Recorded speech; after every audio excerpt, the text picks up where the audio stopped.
जब तुम अपना जीवन श्यामा श्याम के चरणों में समर्पित कर देते हो हृदय से, फिर उनकी कृपा से सब विघ्न दूर हो जाते, एक अपार मस्ती रहती है। नहीं तो शोक, विषाद, दुख, क्लेश, कष्ट, संताप, भय, उद्वेग ये सदैव सताते रहते हैं। इसी से डिप्रेशन होता है। बार बार नकारात्मक चिंतन, शोक, विषाद, दुख, चिंता, क्लेश, संताप, भय, उद्वेग यही पूरे मानसिक स्तर को नष्ट कर देते हैं। उत्साहहीन जीवन हो जाता है। जब तुम श्यामा श्याम को समर्पित हो जाते हो तो ये सब प्रवेश भी नहीं करते, एक अपार मस्ती बनी रहती है। अब क्या होगा? श्यामा श्याम जो करेंगे वही होगा। श्यामा श्याम पता नहीं कैसा करें, नहीं, वो सदैव मंगल भवन है, वो जो करते महामंगल होता है। यह निश्चय उपासक के हृदय में आ जाना चाहिए। इसलिए अपना सारा मन, सारी बुद्धि, सारा जीवन, प्रत्येक श्वास प्रभु को अर्पण कर दो। फिर देखो तुम निहाल हो जाओगे। दुख, शोक, विषाद, क्लेश, कष्ट, संताप, भय, उद्वेग ये उसी को व्यापते हैं जिसने अपने जीवन को प्रभु के चरणों में अर्पित नहीं किया। इसलिए तुम अपना सारा मन, सारी बुद्धि, सारा जीवन, प्रत्येक श्वास केवल प्रभु को अर्पित कर दो। फिर देख लेना श्वास कैसे अर्पित की जाती, राधा राधा राधा। बुद्धि कैसे अर्पित की जाती है? एकमात्र निश्चय कि भगवत सुख ही सुख है। ये जागतिक सुख सुख नहीं, ये दुख है, ये ऐसा दलदल है जिससे आज तक कोई नहीं निकल पाया। सारा मन, हम मन से केवल प्रभु का मनन करें। बार बार मन को संसार से हटा के नाम में, रूप में, लीला में, धाम में लगाएं। बहुत प्रसन्नता हो जाती है उस उपासक के हृदय में जो अपना मन बुद्धि प्रभु के चरणों में अर्पित कर देता। भगवान ने तो इसको बहुत उत्तम स्थिति बताया है कि मेरे से कभी वो अलग हो ही नहीं सकता यदि मन बुद्धि अर्पित कर दिया। मय्येव मन आधत्स्व मयि बुद्धिम निवेशय, तो निवश्य मय्येव अत ऊर्ध्वं न संशया। बिल्कुल संशय नहीं, वो मेरे में ही निवास करेगा जिसने मन और बुद्धि अपनी मेरे में अर्पित कर दी। बहुत प्रसन्नता रहेगी उस उपासक के जीवन में जो अपने आप को मन बुद्धि सहित प्रभु के चरणों में समर्पित कर दिया है। भगवान का आश्रय लेने वाले की पहचान है हर परिस्थिति में प्रसन्न रहना। देखो आप भगवद आश्रित हो कि नहीं, देखो अनुकूल परिस्थिति में तो सब प्रसन्न रहना, लेकिन प्रतिकूल परिस्थिति में प्रसन्न रहना ये भगवान के भक्तों का लक्षण है।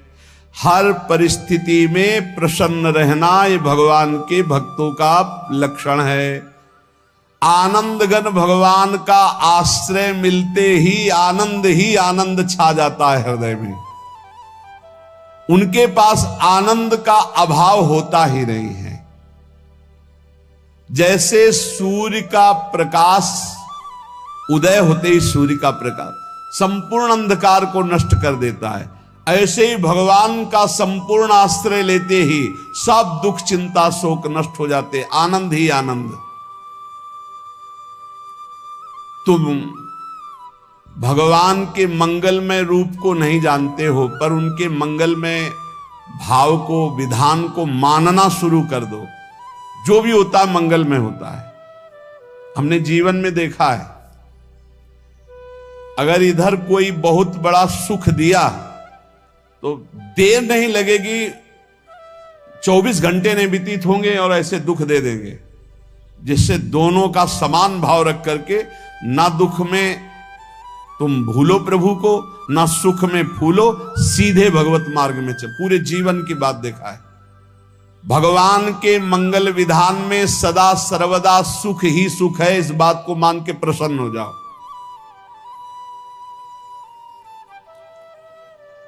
जब भगवान का भजन करने वाले की तन्मयता बढ़ती है भजन में, तो द्वेषी जन अपने आप तैयार हो जाते हैं। भक्त कभी किसी से द्वेष नहीं करता, अपने आप वो द्रोह करने लगते हैं। तो नरसिंह मेहता जी से बहुत गांव के कई लोग थे जो जलते थे, ऐसे जलते थे कि अब क्या करें, कैसे मिटा दे नरसिंह मेहता जी को। और उपाय तो मिल नहीं रहा था। तो एक दिन संतों की मंडली आई और उन्होंने कहा कि हम रास्ते में कोई चोर आदि धन ना ले ले, इसलिए यहां से किसी की हुंडी चलती है क्या द्वारिका में? पहले ऐसा था। बोले हाँ हाँ, हमारे यहां बहुत बड़े सेठ हैं नरसिंह मेहता जी, पर आप कहोगे वो मना कर देंगे। कई बार कहोगे, अगर वो स्वीकार कर ले तो वहां। और उनका लक्ष्य था कि नरसिंह मेहता जी की तो खाने की भी सुविधा नहीं थी, हुंडी कहां की बात आई। उनका था कि जब वो ना कहेंगे तो संत जन नाराज हो जाएंगे, अगर हां कह दिया तो वहां हुंडी चुकेगी नहीं, तो संत जन अपने आप इनको शाप दे देंगे, अपराध बन जाएगा, ये नष्ट हो जाएंगे। संतों को भेजा नरसिंह मेहता जी ने, सबकी दंडवत की, चरण पखाड़े। तो उनका ये इतना रुपया है, द्वारिका में साधु सेवा हम करेंगे, वहां तुम्हारी हुंडी चलती है, तो आप अरे उनका आप कहाँ भूल रहे हो, यहाँ खाने की भी व्यवस्था। बोले हमें सब पहले से बता दिया गया कि आप मना करोगे, बार बार मना मत करो, हमें पता है।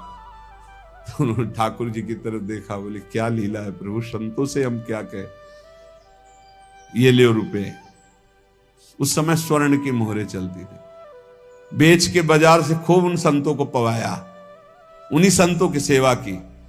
और उनका अपने सेठ का नाम तो बताओ जहां हमें जाके हुंडी मिलेगी। सेठ सावल सा सेठ। संत जन गए वहां, पूछा कि नरसिंह मेहता जी का जिन सेठ से परिचय, उनका नाम सावल सा सेठ, उनकी गद्दी कहां है? तो जो कुछ भक्त थे वो द्वारिकाधीश की तरफ संकेत करते कि वही हैं। बोले नहीं नहीं, वो सेठ है, उनकी गद्दी चलती थी पूरी बाजार में कहीं कोई। अब संत जन एकांत में होकर के बहुत विचलित हुए, क्या हमारे साथ धोखा हुआ? नरसिंह मेहता जैसा संत क्या धोखेबाज हो सकता है? देखो संशय तो बहुत विचित्र होता है, बड़े बड़ों को संशय हो जाता है। जब भगवती सती जी को संशय हो गया, राम जी को हे खग हे मृग हे मधुकर श्रेणी ऐसा पूछते हुए कि सच्चिदानंद कैसे हो सकते, तो किसी को हो सकता है, क्योंकि वो बुद्धि की अधिष्ठात्री देवी है। जो ही उनके मन में ऐसा आया कि क्या हमारे साथ धोखा हो रहा है, इतने में ही देखा जय हो सावल सा सेठ की। वो कहा सावल सा सेठ, तो देखा बढ़िया मुनीम जी उनके साथ, और सेठ बस्ता लिए हुए मुनीम जी, सरकार इधर से चलो। तो उनका सावल सा सेठ आपका नाम है? संतों ने कहा। बोले हाँ। बोले नरसिंह जी? हाँ। बोले आपकी हुंडी आ गई है। हुंडी एक कागज में लिखा कि ये हमारे सेठ जी को दे देना। वैसे लोग मुझे माखन चोर कहते, कोई कुछ कहता, लेकिन आपने सेठ बना दिया। जब आपने सेठ बना ही दिया तो आप कभी परवाह मत करना तुम। और ये सेवक आपकी सेवा में सदैव तत्पर है, भगवान ने ऐसा लिखा। जो भगवद आश्रित है, एक बार ये चलता रहता है, जो संत जन होते हैं उनके विरोधी अपने आप बन जाते हैं, किसी से कोई मतलब नहीं, अपने आप विरोधी बन जाते हैं। कबीरदास जी का पूरी काशी में यश था। भजन करने वाले महापुरुषों का यश बढ़ता है जब, तो जो भजनहीन होते हैं उनके हृदय में जलन पैदा हो जाती है और वो उनको विविध प्रकार से फंसाना चाहते हैं, उनको कष्ट देना चाहते हैं। तो कबीरदास जी के यश को भूमिल करने के लिए कुछ ब्राह्मणों ने एक रचना रची, मुड़ मुड़ा के कबीरदास जी के शिष्य बन करके पूरी काशी के सब आश्रमों में निमंत्रण दे आए। कल भंडारा है, संत सेवा है, सबने स्वीकार किया। कबीरदास जी अपनी दिनचर्या करके निकले तो संत मंडली आने लगी। बोले कै बजे सेवा है? साधु सेवा। बोले कौन सी साधु सेवा? बोले कल आपके शिष्यजन निमंत्रण दे के आए, पूरी काशी के सब संत आ रहे हैं। कबीरदास जी ने कहा यहाँ तो एक की भी व्यवस्था नहीं, पूरी काशी के संत आ रहे। अच्छा समझ में आ रहा है, लीला बिहारी तुम लीला करना चाहते हो। गए अपना निकल गए गंगा किनारे, एक झाऊ के नीचे बैठकर अपना भजन ध्यान में मगन है। 11-12 बजे एक तो उन्होंने देखा कि संतों की मंडली, काशी तो बहुत। कबीरदास जी ने देखा कि आश्रम की, तो बोले पता नहीं क्या होगा, चलो चलते हैं। तो ऐसे गमछा वस्त्र करके ऐसे डालकर मुंह ढक करके, वहां बड़ी बड़ी पंगत लगी थी। कबीरदास जी सबको पाओ जी पाओ। कबीरदास जी के रूप में स्वयं भगवान पाओ जी पाओ। कबीरदास जी ने कहा अच्छा, जब स्वामी परस रहे तो हम भी बैठ के पा ले। तो जब उसी पंगत में बैठ गए अपना कपड़ा ढक करके, और जब मोहरे की दक्षिणा दे रहे थे सब लोग कि वाह कबीरदास जी ने आज तो साधु से। सबको जब कबीरदास जी के सामने आए तो ऐसे मुंह ढके, बोले देखो जो मेरा होता है उसे मुंह छुपाना नहीं पड़ता, मुंह ढकला नहीं पड़ता। लो दक्षिणा, तुम भी दक्षिणा ले। कबीरदास जी को कबीरदास जी दक्षिणा दे रहे, और वो कबीरदास जी है भगवान, और ये पाले वाले कबीरदास जी है भगवान के जन। कभी भगवान अपने, अरे जमाने जोर लगा ले, कितना जोर लगाएगा, भक्त और भगवान का झंडा कभी न झुकने पाएगा। बिल्कुल चिंता, शोक, भय, उद्वेग रहित जीवन भगवत आश्रित। तुम भगवान के मंगल विधान में सदा सर्वदा प्रसन्न रहो। अब ये विचार कर लो कि भगवान जो करेंगे तुम्हारा मंगल करेंगे। अब थोड़ा ऐसा बीच में लगता है कि अमंगल हो रहा है क्या, लेकिन पक्का समझो बहुत बड़ा मंगल उनका विधान होता है। बहुत ही उत्तम मंगल होता है भगवान के शरणागत का। भगवान हमारे विचारों वाले नहीं हैं, हमारे विचार प्राकृतिक है, भगवान के विचार चिदानंदमय हैं। वो अपने विचार से हमारा मंगल करते हो, हम अपने विचार से मंगल चाहते हैं। भगवान के विचार से मंगल ही हमारा होगा, इसलिए कभी हमको चिंता, शोक, भय नहीं करना चाहिए। भगवान की ओर से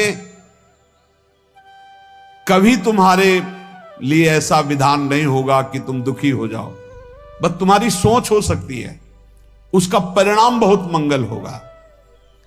जगत की ओर से निराश हो जाओ, किसी से आशा मत रखो, फिर आप देखो आपका जीवन कैसा आनंदमय व्यतीत होता है।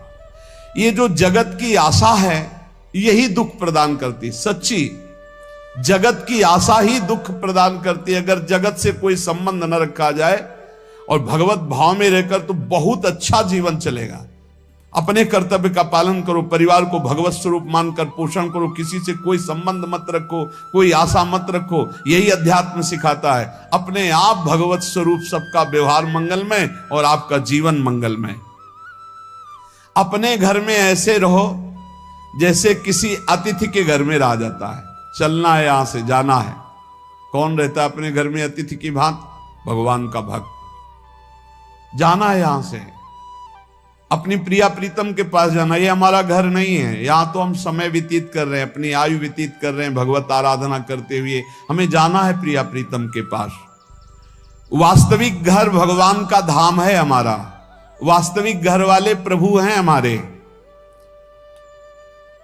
जो नित्य सच्चिदानंद भगवान के चरणों में अपने चित्त को समर्पित करता रहता है, उसको यह अनुभव होने लगता है कि बड़ी कृपा है हमारे ऊपर, भगवान की बड़ी कृपा है हमारे ऊपर। सर्वसमर्थ परम सुहृद भगवान ऐसे भक्त के ऊपर हर समय वरद हस्त रखे रहते हैं। ये केवल प्रवचन नहीं, सच्ची बात मानिए। ऐसे भगवान का वरद हस्त हर समय रहता है। जब भगवान की छत्र छाया में भक्त अपने को देखता है तो आसपास घोर विपत्तियों का भी समुदाय हो तो भी वो आनंद में मगन रहता है। हर हालत में आनंदित रहना ये भक्त का स्वभाव है। भगवान ऐसे भक्तों को प्यार करते हैं जैसे कछुआ अपने अंडे को बाहर रख आवे और रात दिन उसका चिंतन करे। जब भक्त भगवान को समर्पित होता है तो भगवान रात दिन उसकी ऐसे चिंतन सुरक्षा करते हैं।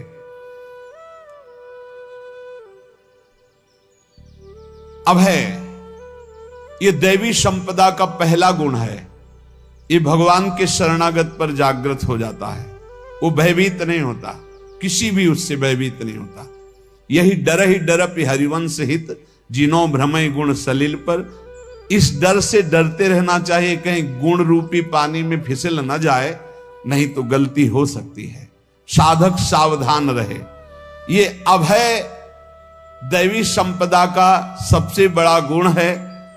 जो भयहारी भगवान की शरण में आ जाता है तो उसके अंदर ये अभय प्रकट हो जाता है। अगर कहीं तुम्हें एकांत में भय लग रहा है, एक आदमी तो एकांतिक में आए थे, वो कह रहे थे कि हमें हर समय भय लगा रहता कि कोई हमारे पीछे है, अंधेरा तो लगता कोई खड़ा है, मैं जीना मुश्किल हो गया, ऐसा भय। देखो ये मन कैसा है, भगवान से विमुख होने पर कैसे डरवाता है। वो कह रहे हैं हर समय मुझे डर लगा रहता है, कोई सामने खड़ा है, कोई पीछे खड़ा है, ऐसा भय लगने लगता है। और जब भगवान की शरण में आ जाते हैं तो ये अभय स्थिति हृदय में जागृत हो जाती है। कोई भी भय आसपास आ ही नहीं सकता, यहां तक कि नरक का भी भय खत्म हो जाता है जो भगवान की शरण में है। महापापी भी पुण्यात्मा महान भक्तों के समान वो उत्तम गति को प्राप्त हो जाता है जो भगवान की शरण में हो जाता है। पर ये जो भोगों का आश्रय लिए हुए हैं, मनमानी आचरण कर रहे हैं, ये कभी उस अभय को जान ही नहीं सकते कोई अभय पद है क्या। इनको तो कदम कदम पर शोक, भय और दुख की प्राप्ति होगी, कोई बचा नहीं सकता। जो भोगों में लगे हैं, मनमानी आचरण कर रहे हैं। अगर निर्भय होना चाहते हो, परम सुखी होना चाहते हो, तो भगवान के शरणागत हो जाओ। सारे जगत को अभय दान देने वाले भगवान हैं। भगवान का एक प्रण है, ममपन शरणागत भयहारी। जो मेरी शरण में आ गया उसके भय का मैं नाश कर देता हूं। साधना में अवस्था मन की मानी जाती है कि आप कितने अच्छे साधक हैं। यदि आपका मन भगवदाकार है, हर समय भगवत चिंतन चल रहा है, आपके स्वप्न भागवती का रहे हैं, आपके विचार भागवतिक हैं, तो आपकी अच्छी साधना हो रही है। और यदि आपके स्वप्न गंदे आ रहे हैं, क्योंकि स्वप्न में मन का ही सारा खेल होता है, और आपकी चिंतन वृत्ति वासनात्मक चल रही, तो अभी साधना का प्रभाव मन पे नहीं पड़ा है। जिसका मन हर समय भगवत चिंतन करता रहता है, वो जीते जी जीवन मुक्त हो जाता, अनुभव होता है। जैसे किसी ने कहा कि हमें कैसे पता चलेगा कि हमारा काम हो गया है, तो जैसे आप भोजन पा लेते हैं तो किसी दूसरे से गारंटी थोड़ी लेनी होती कि हम छक गए हैं क्या, आप जरा बताना हम छक गए हैं क्या। नहीं, अपने हृदय में आ जाता है कि अब मैं तृप्त हो गया। ऐसे ही अपने हृदय में आ जाता है कि मेरा काम हो गया, अब मेरा जन्म नहीं होगा। ये हृदय में आ जाता है, अपने आप अनुभव में आ जाता है। जब स्वरूप बोध होता है तो किसी और से सलाह थोड़ी लेनी होती है, वो अपने आप अनुभव में आ जाता है। हाँ, यदि गुरुदेव का वर्ण नहीं किया है तो फिर आपको किसी न किसी गुरु से प्रमाणित करवाना पड़ेगा। और अगर गुरुदेव का वर्ण किया है तो वही मंत्र, वही नाम, वही गुरु शरणागति आपको अंदर से पुष्ट कर देगी कि आपका काम हो गया है। विषय चिंतन करता हुआ मन विषय आसक्ति को प्राप्त होता है। विषय आसक्ति को प्राप्त हुआ मन बार बार जन्म, मरण और नरक को प्राप्त होता है। बस ये विषय चिंतन हटाना ही प्रमुख कर्तव्य साधना का है। बार बार मन को विषयों से हटा करके प्रभु के नाम में लगाओ, प्रभु के रूप में लगाओ, प्रभु की लीला में लगाओ। 3 प्रकार का चिंतन होता है। एक असत चिंतन, जिसे पाप कहते हैं, जिसे अशुभ चिंतन कहते हैं। एक सत चिंतन, जिसे पुण्य कहते हैं, जिसे शुभ चिंतन कहते हैं। और एक भगवत चिंतन। पाप चिंतन, अशुभ चिंतन, पुण्य चिंतन, शुभ चिंतन, ये दोनों संसार में बांधने वाले हैं। संसार से मुक्त नहीं हो सकते शुभ चिंतन करके। पुण्य का प्रताप आपको देवलोक आदि के भोग भुगा सकता है, भगवत प्राप्ति नहीं। लेकिन भगवत चिंतन से आपके शुभ अशुभ दोनों का नाश होकर भगवत प्राप्ति हो जाएगी। अब आप देखो अपने मन में कि अधिक समय आपका भगवत चिंतन होता है, शुभ चिंतन होता है कि पाप चिंतन होता है। प्रारंभ में तो सपोर्ट करने के लिए कहते हैं मन लगे ना लगे आप नाम जप करो, लेकिन जब उसकी कसौटी होती है भक्त की, तब मन ही से होती है। अगर मन आपका पाप चिंतन कर रहा है, अशुभ चिंतन कर रहा है, स्वप्न गंदे आ रहे हैं, अभी आपके ऊपर रंग नहीं चढ़ा भक्ति का, भजन का रंग नहीं चढ़ा। जब शुभ और अशुभ दोनों चिंतन छूट जाए, केवल भगवत चिंतन हो, असत चिंतन अशुभ चिंतन तो साधक का होने ना पावे, ऐसे बचावे। क्योंकि जितना अशुभ चिंतन होगा वो आपको भ्रष्ट करेगा, पक्का करेगा। अशुभ चिंतन से तो भयभीत हो जाओ। जहां पाप का चिंतन, गंदी बातों का चिंतन हो, भयभीत हो जाओ, पुकारो प्रभु को, राधा राधा राधा राधा। ये अशुभ चिंतन आपको दुख, विपत्ति, चिंता, शोक में फंसा देगा। और शुभ चिंतन ये कोई खास बात नहीं, ये दुख तो नहीं देगा आपको, पर फंसा ये भी देगा, लोक लोकांतर के सुखों में फंसा देगा। तो ना हमें शुभ चिंतन करना है ना अशुभ चिंतन करना है, हमें भगवत चिंतन करना है।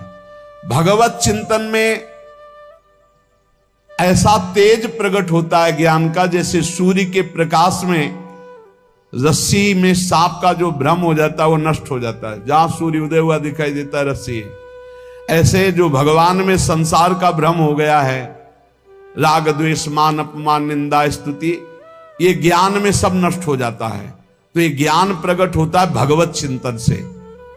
भगवत चिंतन से अज्ञान अंधकार का नाश होता है और समस्त दैवी संपदा के गुण उसमें जागृत हो जाते हैं। दैवी देव संपदा, देव भगवान को कहते हैं। जहां दैवी गुण आए तहां भगवान का प्रादुर्भाव उसके हृदय में हो जाता है। फिर समझिए, चिंतन तीन प्रकार का होता है, एक पाप चिंतन, एक पुण्य चिंतन, एक भगवत चिंतन। जो भगवत प्राप्ति करना चाहते हैं उनका पाप चिंतन तो होने ना पावे, पुण्य चिंतन भी खास बात नहीं है, इसलिए हर समय भगवत चिंतन हो। भगवत चिंतन से ज्ञान प्रकाशित होता है और जैसे सूर्य के तेज से रस्सी में सांप का भ्रम नष्ट हो जाता है, स्पष्ट दिखाई देती रस्सी, ऐसे जगत जो दिखाई देता है स्पष्ट ज्ञान में दिखाई देता है, ये सर्वम खलमिदम ब्रह्म, ये भगवान है। दैवी कहते हैं देव संपदा को, देव संपदा अर्थात भगवान के भागवतिक गुण। जहां दैवी संपदा आती वहां भगवान प्रकट हो जाते हैं। जहां भगवान प्रकट होते हैं वहां परमानंद की बाढ़ आती है। पर ये ध्यान रखें, गुलाब का फूल कांटों में खिलता है, उसकी सुगंध लेनी, फूल लेना है तो कांटों से बचाकर। ऐसे ही जब आप भगवत चिंतन के लिए चलेंगे तो आपका चिंतन चुराने के लिए माया विविध नाटक करेगी, कांटे फैलाएगी। कोई तुम्हारी निंदा करेगा, कोई अपमान करेगा, कोई उपहास करेगा, तुम्हारी अव्यवस्था हो सकती है, तुम्हारी परिस्थिति बहुत भयावह हो सकती है। इन परिस्थितियों में भी भगवत चिंतन का तार ना टूटने पावे तो आगे गुलाब का फूल है। जिसे कांटे से बचाकर गुलाब का फूल लेते हैं और भगवद अर्पित करके सौरभ का सुख लेते हैं, ऐसे ही भगवान के प्रेमानंद का अनुभव करने के लिए संसार के कांटों से बचना होगा। और खिलेगा यही फूल संसार में ही, मनुष्य देह में, और योनियों में नहीं। भगवत प्राप्ति स्वर्ग में नहीं होगी, इसी मृत्यु लोक में होगी। पहले मन नहीं लगता भगवत चिंतन में, भगवत चिंतन जबरदस्ती करना पड़ता है। भगवत चिंतन जे ही प्रारंभ करोगे ते ही बहुत बाढ़ आ जाएगी पाप चिंतन की। ध्यान दीजिए, बहुत लोग प्रश्न करते रहते हैं कि हम जब भजन में बैठते हैं तो बहुत गंदी बातें आती, मन बड़ा चंचल होता है, भाग जाता है। ऐसा प्रारंभ में जब कोई भगवत चिंतन प्रारंभ करता है तो उसका मन विषयों में भागता है, गंदी बातों में भागता है। अब लोग कहते पहले तो हमारा चिंतन बढ़िया होता था, अब चिंतन नहीं होता। तो कोई सिद्ध पुरुष थोड़ी हो गए, तुम्हें जबरदस्ती चिंतन करना होगा। जगत के प्राणी में जहां मन जाए तो इसमें भी भगवान, पदार्थ में मन जाए तो उसमें भी भगवान, जहां जहां मन जाए वहां वहां भगवान देखो, या मन को हटाकर नाम मंत्र में लगाओ। ऐसे भगवत स्मृति जागृत की जाती, बार बार प्रयास करना होता है। कई लोग ये प्रश्न करते हैं कि हमसे बड़े पाप हो गए तो क्या हमें भगवान की प्राप्ति हो जाएगी? तो यहां कह रहे हैं भगवान किसी के पूर्व जीवन को नहीं देखते हैं, वर्तमान के भजन को देखते हैं। पकड़ो इस बात को। अगर वर्तमान में आज आप सुधर गए हो, नाम जप कर रहे हो, तो आप भक्त हो। ये गीता जी में भगवान ने कहा, अपिचेत सुदुराचारो भजते माम अनन्य भाग साधुरेव समंतव्या सम्यक व्यवसिता। ऐसा बहुत दुराचारी पहले रहा है, बाद में उसके मन में आ गया कि भगवान के सिवा हमारा कोई कल्याण करने वाला नहीं, हमारा कोई नहीं। तो भगवान कहते हैं मैं उसे साधु ही मानता हूं, उसे साधु बना देता हूं। भगवान किसी के पूर्व जीवन को नहीं देखते। बहुत बढ़िया बात है। कल तक हम क्या करते रहे भगवान नहीं देखते, आज क्या कर रहे हो ये देखते हैं। यदि आज आप भजन में लग गए हो, अच्छे आचरण कर रहे हो, तो आपको भगवत प्राप्ति हो जाएगी। भगवान ये नहीं देखते कि पूर्व में पुण्यात्मा रहा है कि पापात्मा रहा है। भगवान वर्तमान में देखते कि मेरा भजन कर रहा है, बस इसी से कल्याण कर देते हैं। पकड़ो इस बात को, तो कभी प्रश्न नहीं उठेगा कि क्या हमको भी भगवत प्राप्ति हो सकती है क्या।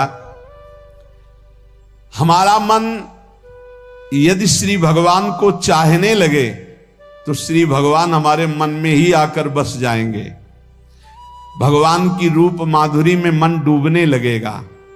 यथार्थ सत्य, जो भगवान से थोड़ा भी प्यार करने लगे हैं, उनके हृदय में भगवान की, उनकी भावना के अनुसार झलक आने लगी है। हृदय में प्रभु के आते ही अनंत जन्मों के संस्कारों का नाश हो जाता है। इसलिए तुम अपने पहले वाले घृणित जीवन को याद भी मत करो,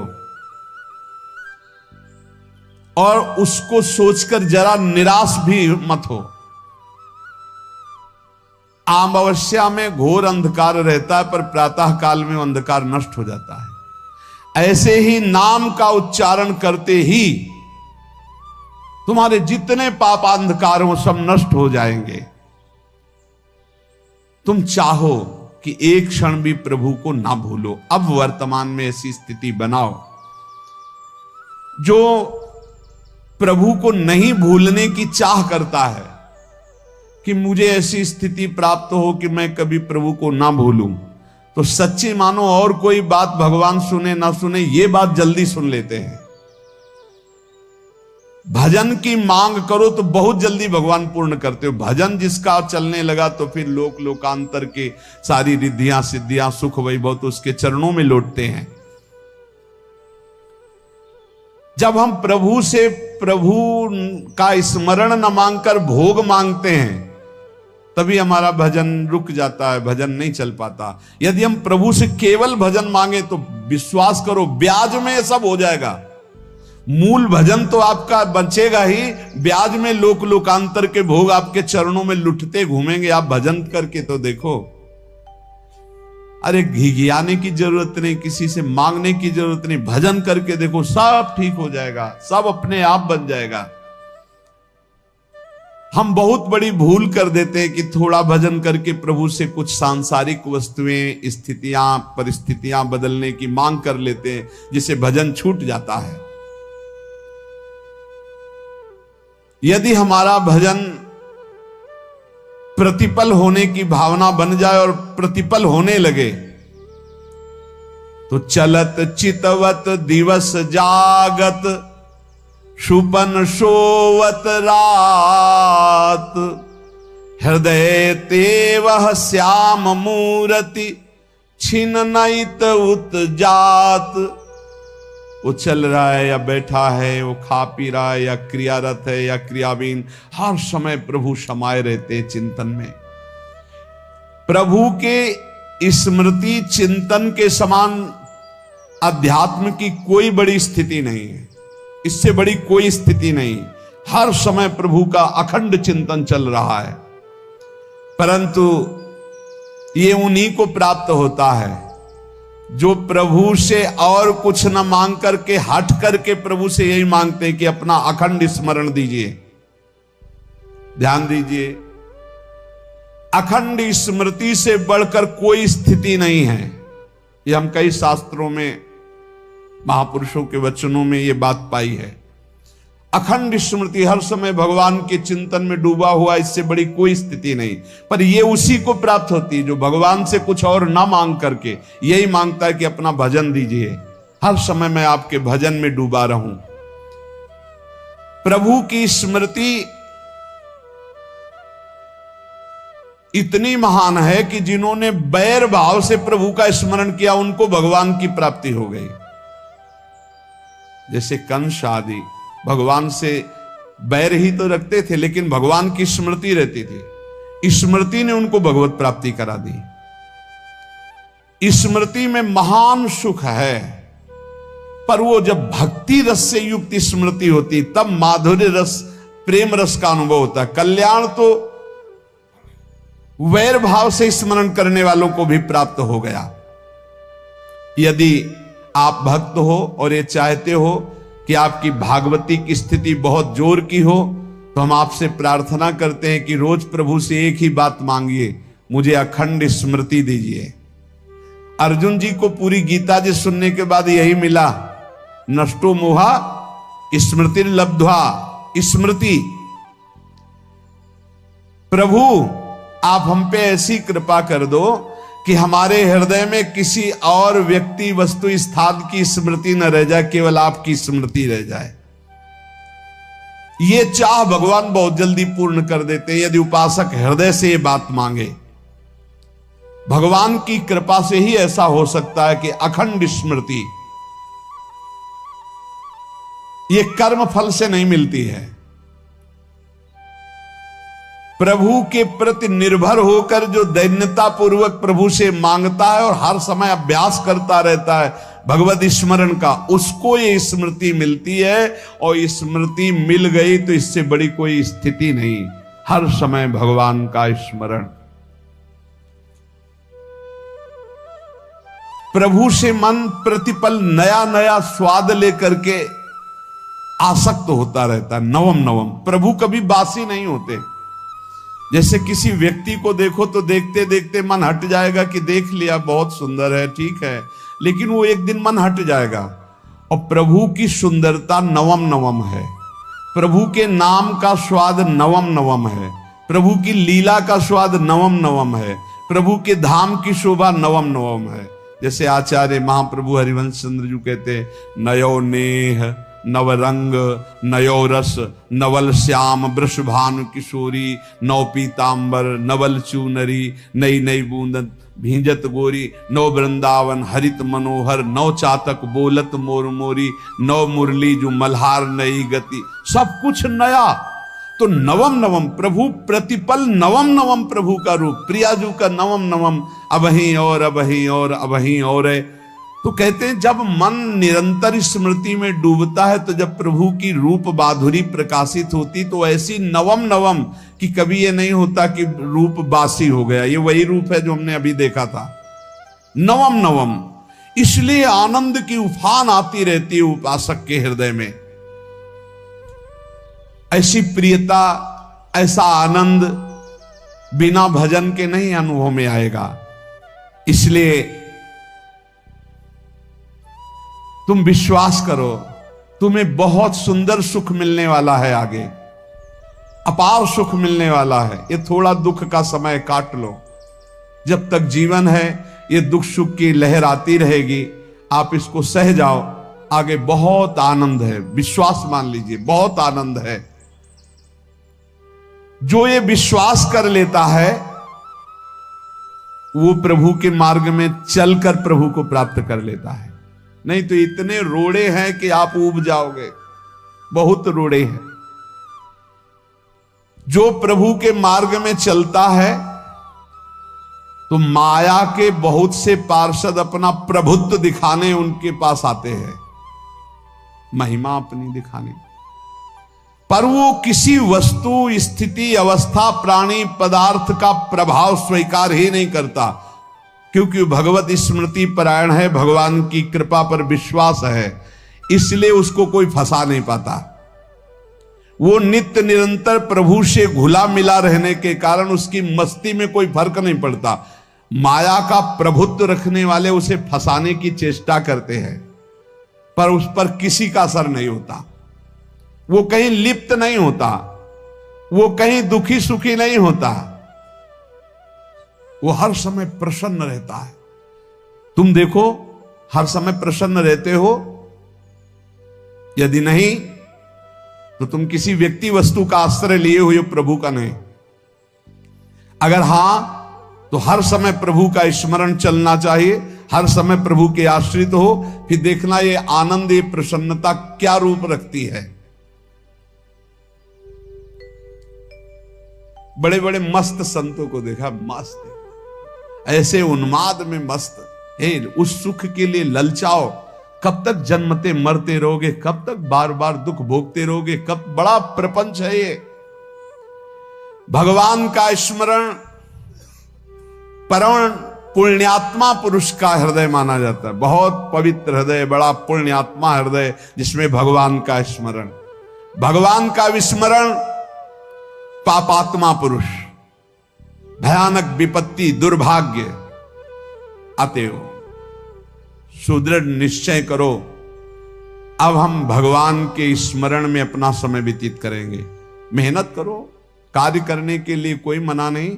आप नौकरी करो, किसानी करो, व्यापार करो, पर अंदर अंदर भगवत स्मृति, भगवत स्मृति ही सबसे बड़ी स्थिति है।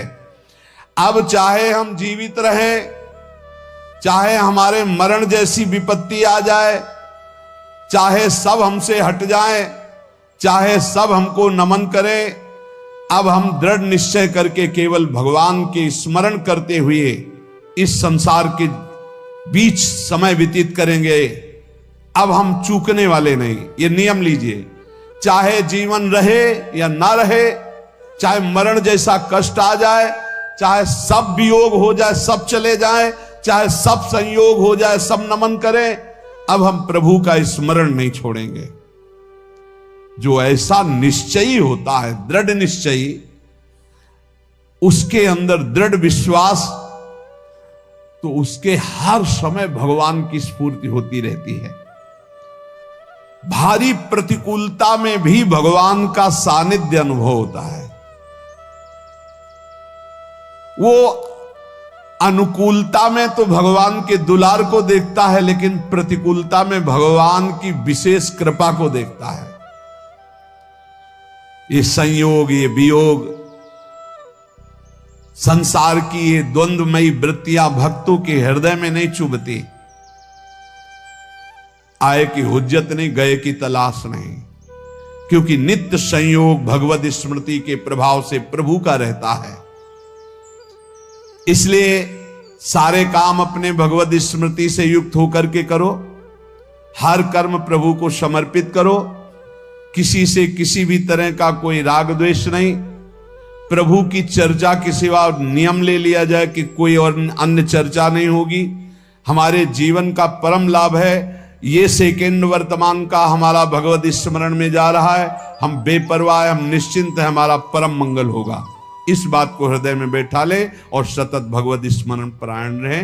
शेष चर्चा की श्री राधा वल्लभ लाल की जय।